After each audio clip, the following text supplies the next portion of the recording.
Bonjour à tous et bienvenue pour cette nouvelle échange. Aujourd'hui, je suis avec Martine de Pongadet. Tu es médecin acupuncteur, homéopathe, enseignante de Qigong, conférencière et tu es aussi auteur de 2 livres. Alors le premier livre, c'était Stérilité et infertilité. Et le deuxième, qui est assez récent, celui-ci, c'est sur la PMA, la procréation médicalement assistée.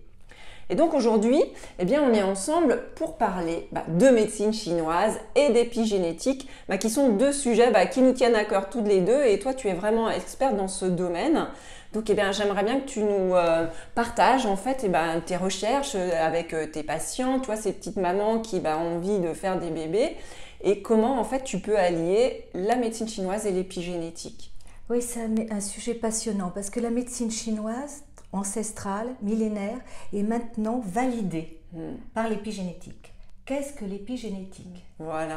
L'épigénétique, cette médecine biologique, cette science, nous explique qu'il y a une autre lecture qui fait que nous ne sommes pas esclaves de notre patrimoine génétique. Cette lecture peut se faire avec d'autres gènes qu'on avait mis gènes poubelles, qui peuvent maintenant s'activer.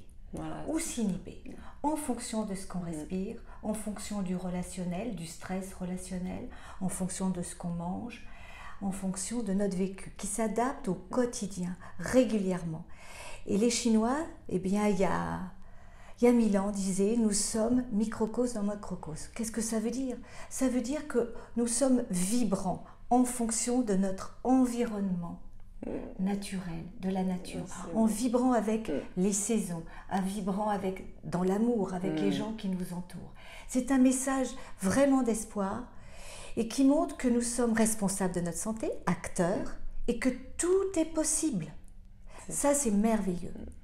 C'est vraiment de dire tout. J'ai juste un exemple, tu sais, par exemple des vrais jumeaux qui ont le même génotype, en fait, ils vont être différents s'ils n'ont pas le même environnement. C'est vraiment pour axer dans ce sens pour appuyer tes propos, tu vois, pour quand tu dis que tout est possible, en fait, et c'est ça, on a vraiment cet exemple concret avec un même génotype. 2 individus vont être différents en fonction de leur environnement, de leur psychologie, de ce qu'ils vivent. Ils vont pouvoir évoluer différemment. C'est très bien, oui. Voilà. Ils auraient des lectures de gènes différents, d'autres lectures. C'est ça. Et c'est ça vraiment pour bien faire comprendre aussi l'épigénétique, comme tu le disais, quoi.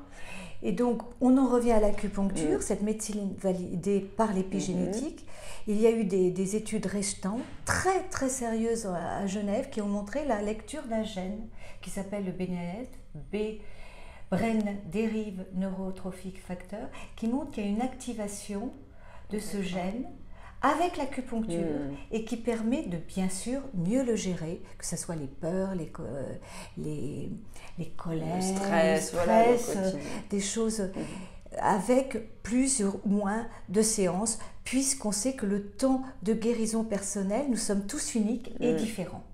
Et donc toi, tu es là, vraiment, ça te tient à cœur d'aider ces petites mamans qui veulent avoir des bébés. Ouais. Et donc, grâce vraiment à l'acupuncture ou le Qigong, tu vas leur donner ces outils pour qu'elles puissent évacuer, libérer des tensions qu'elles ont en elles. Et qu'elles puissent se gérer, qu'elles soient sensibles à leur grossesse, encore plus en connexion avec leur bébé. Le premier livre, Stérilité, c'était montré que l'acupuncture pouvait rendre fertile. Ça, c'est une chose. Mais au-delà, je me suis rendu compte que ces petites mamans restaient stressées. Voire pouvait y avoir des accouchements difficiles ou la suite. Et c'est de là que j'ai écrit ce 2e livre qui montre qu'en accompagnant les petites mamans, maintenant on le sait avec l'acupuncture qui gère très bien le stress, même à distance, même dans le transgénérationnel, sur l'action, sur la plasticité cérébrale, au-delà de la sécrétion des neuromédiateurs, des endorphines, la maman pourra bercer son bébé déjà dans le ventre. Elle pourra guérir des histoires anciennes, transgénérationnelles. Et ça, c'est extraordinaire. C'est super pour toi, justement, de les accompagner. Puis comme tu disais, chacun est unique et va prendre le temps qu'il faudra, quoi. Et j'aime bien cette expression « tout arrive à point, à qui c'est attendre », dans le sens où peut-être qu'il y a un travail personnel à faire avant de justement que le bébé vienne au monde. Voilà, peut-être à nettoyer des histoires, transgénérationnelles ou ces peurs qui peuvent nous freiner. Donc c'est pour ça ce message, c'est dire que le temps de guérison est différent d'un individu à l'autre, que tout est possible bien sûr dans la guérison. Ça, c'est qu'il y a des solutions et que vraiment on peut faire des enfants maintenant encore plus forts dans la vie future pour accompagner notre planète bleue, pour être plus responsable dans l'amour, ça c'est certain parce que tout passe par l'amour. Voilà, c'est ça ce message. Voilà, un beau message que l'on vous transmet avec la médecine chinoise, l'épigénétique, le lien entre les deux et que vraiment tout est possible. Et tout est actuel. Et tout de est l'ancestral, actuel. on devient voilà, actuel. Voilà, c'est ça. Grâce à des techniques ancestrales et des techniques plus actuelles, il y a vraiment des ponts maintenant qui se font et en disant que vraiment l'environnement direct va agir pour transformer en fait ces gènes. Très bien.